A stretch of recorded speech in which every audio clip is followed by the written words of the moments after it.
while Asia is an important economic zone, it's important not to overgeneralize because you have really unique circumstances across countries.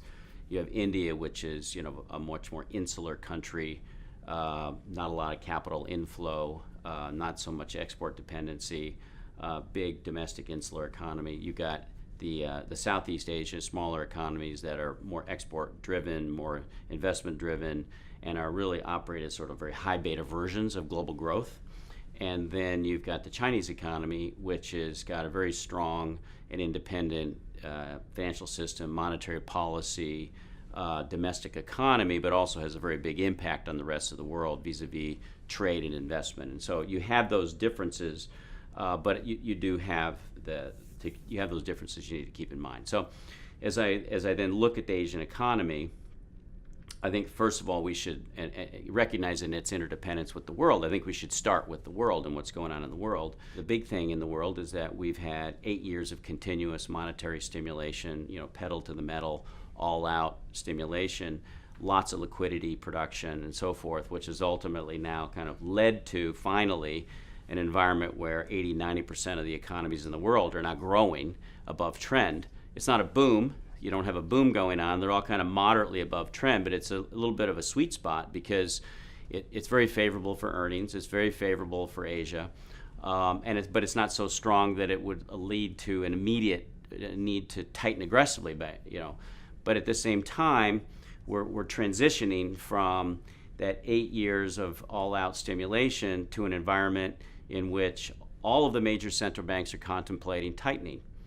None of them wants to cause a downturn, and I think they generally recognize that a downturn would be very bad because given the level of interest rates, it'd be difficult for them to reverse it, so they're going to play it probably conservatively. Nonetheless, from a markets and economic standpoint, the environment that we've been in is what's priced in, and what's not priced in perhaps is what we're about to go into. And so it's that transition and understanding that's key.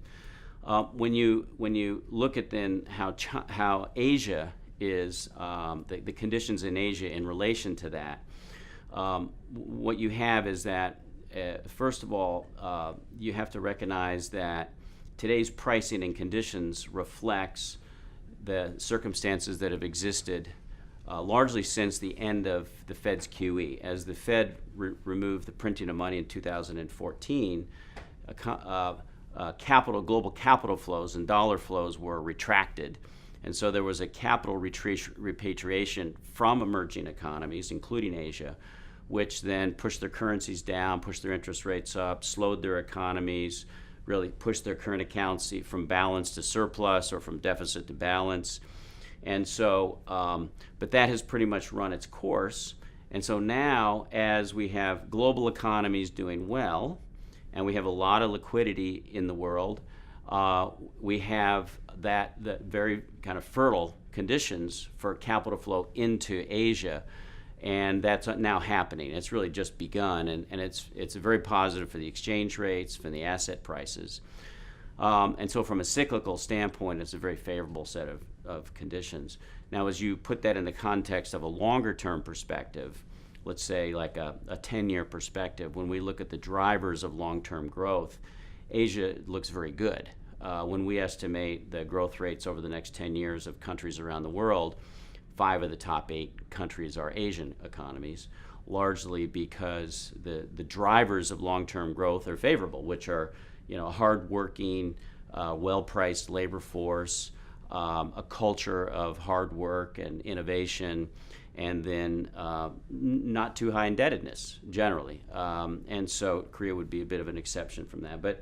But low indebtedness, hard-working, well-priced labor, and innovation are the ingredients for long-term growth, and the Asian economies measure well by those criteria. So favorable long-term, favorable short-term.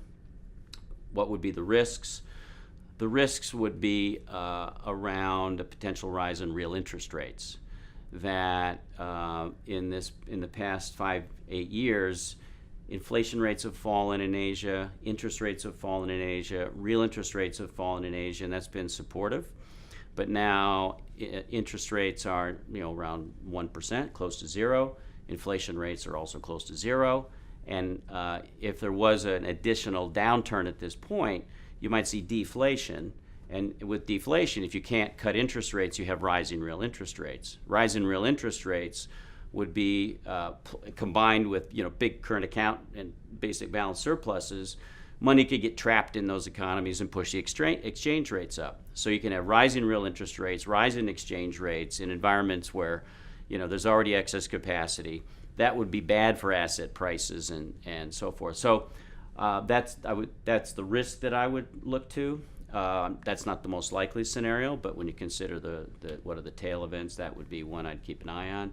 And as a trigger for that, it would be probably a tightening mistake by somebody, by a government, one of the major governments.